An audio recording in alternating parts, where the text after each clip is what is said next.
Kasus pemaksaan jilbab di sekolah diduga terulang lagi. Seorang siswi baru SMA Negeri 1 Banguntapan, Bantul, Yogyakarta mengaku dipaksa memakai jilbab. Kewajiban ini katanya sebagai salah satu bagian seragam wajib saat masa pengenalan lingkungan sekolah. Belakangan, ibu dari siswi ini ngejelasin soal kronologinya. Pada Selasa 26 Juli, anaknya sempat telepon, tapi dia nggak ngomong apapun, cuman bisa menangis. Terus akhirnya korban chat ibunya. Dia nulis pesan kalau mau pulang dan nggak mau ada di sekolah itu.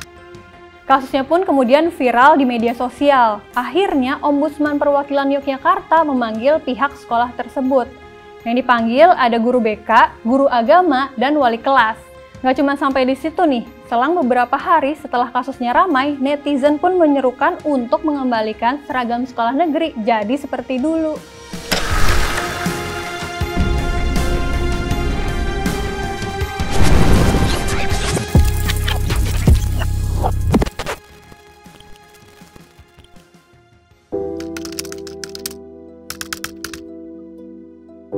Dalam sebuah gambar di Twitter, disebutkan kalau sekolah negeri bukan sekolah Islam. Jadi ya sah-sah aja dong siswinya milih mau pakai rok, kemeja panjang, atau enggak, termasuk hijab. Itu jadi pilihan aja.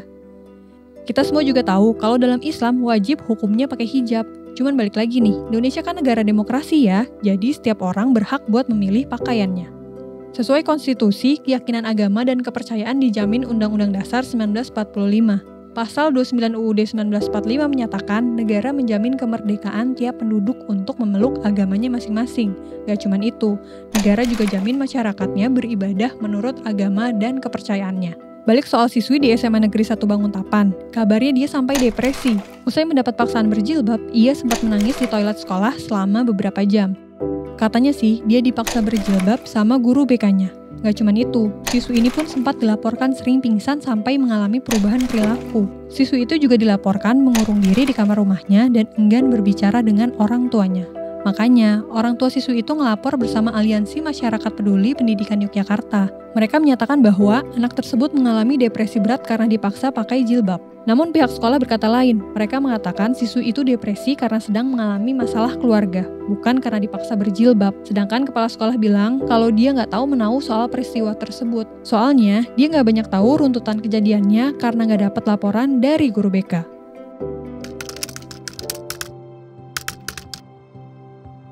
Nah, kondisi pemaksaan jilbab berbanding terbalik pada rezim Orde Baru. Saat itu, siswi di sekolah negeri justru dihalang-halangi saat mengenakan jilbab. Kebijakan untuk melarang penggunaan jilbab di sekolah pertama kali disosialisasikan oleh Mendikbud Daud Yusuf pada awal dekade 1980-an. Jika ada seorang siswa yang kekeh dengan jilbabnya, maka dia harus pindah ke sekolah agama seperti madrasah.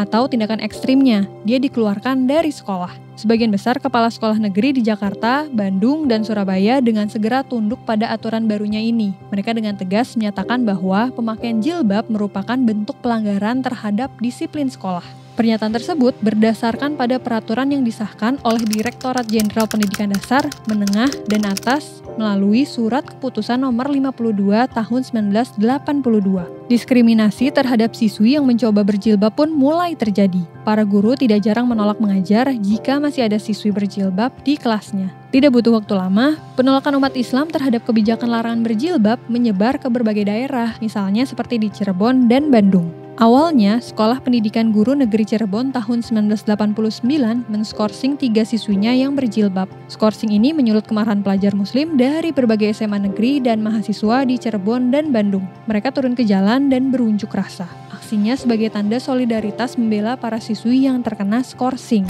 Mereka menyuarakan protes keras terhadap kebijakan sekolah yang melarang pemakaian jilbab. Sejumlah ulama dan intelektual muslim pun ikut angkat suara menanggapi larangan jilbab ini. Mereka menuding larangan jilbab merupakan tindakan tidak bijaksana dan harus dicabut. Meski terjadi serangkaian demonstrasi yang menentang kebijakannya, Daud Yusuf tidak gentar. Dia tetap mempertahankan keputusan tersebut sampai masa jabatannya usai. Ya bedanya, kalau saat era Orde Baru dilakukan atas nama pemerintah, sedangkan saat ini dilakukan oleh sekolah atau guru.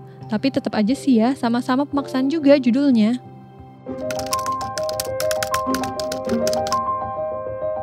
Iya, Emang udah nggak asing lagi pastikan sama kasus-kasus pemaksaan jilbab kayak gini. Peneliti di Setara Institut mencatat, sepanjang tahun 2016 sampai 2018 saja, ada 7 kasus pemaksaan pelajar beragama Kristen mengenakan jilbab. Peristiwa ini berlokasi di SMP dan SMA Negeri Provinsi Riau, Jawa Timur, dan Yogyakarta. Belum lama ini juga ramai kabar mengenai siswi SMP negeri di Pejaten Timur, Jakarta Selatan. Dia merasa tertekan akibat diminta guru di sekolahnya untuk memakai jilbab. Siswi tersebut merasa disudutkan karena teguran untuk memakai jilbab itu disampaikan oleh gurunya di depan anak-anak yang lain. Masih ada lagi, para siswi sekolah negeri di Jakarta Barat juga mengalami hal yang sama. Kasus ini terendus usai orang tua murid yang keberatan akhirnya melaporkan kasusnya kepada anggota DPRD DKI Jakarta, Imam Mahdiyah. Imam mengatakan setidaknya ada 2 sekolah negeri di Jakarta Barat yang diduga memaksa siswi untuk berjilbab. Pertama di sebuah SD negeri di Tambora, kedua di SMP negeri kawasan Kebonjeruk. Salah satu kasus yang paling wow juga terjadi pada Januari 2021 lalu.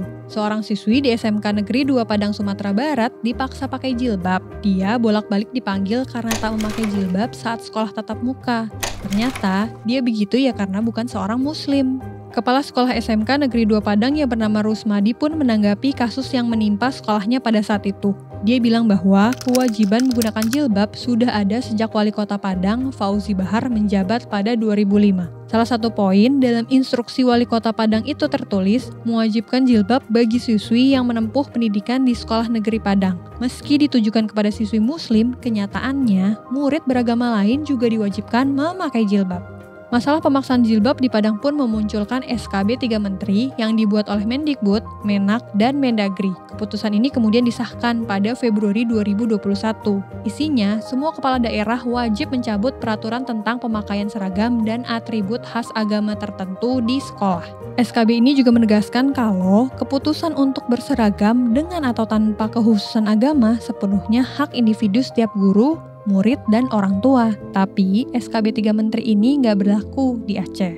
Nah kan, udah ada nih peraturannya. Kalau melanggar gimana hayo? Ya dapat sanksi dong. Kalau masih ada yang melanggar, pihak di atasnya bisa memberikan sanksi. Misalnya, Pemda bisa memberikan sanksi ke sekolah. Gubernur kasih sanksi ke bupati atau wali kota. Tapi yang jadi pertanyaan, sudah ada peraturannya, kok kasus kayak gini masih terus keulang? Menurut Koordinator Perhimpunan Pendidikan dan Guru Satriwan Salim, pada praktiknya banyak daerah-daerah yang membuat ketentuan sendiri. Dalihnya, yaitu kewenangan mereka berdasarkan otonomi daerah. Ini sih ya yang mesti jadi alarm bagi pemerintah saat ini, karena harusnya intoleransi terkait seragam sekolah udah berakhir. Tapi kenyataannya kan masih aja keulang terus. Tapi ya gimana pemerintah mau ambil tindakan yang jelas, DPRD Yogyakarta aja sikapnya justru terbelah dalam menyikapi hal ini. Misalnya nih, Wakil Ketua DPRD Yogyakarta Huda Triyudiana minta masalah ini buat nggak dibesar-besarin. Sementara Ketua Komisi A DPRD Yogyakarta Eko Suwanto justru malah sebaliknya nih. Menurut dia, keyakinan agama dan kepercayaan dijamin pada Undang-Undang Dasar 1945.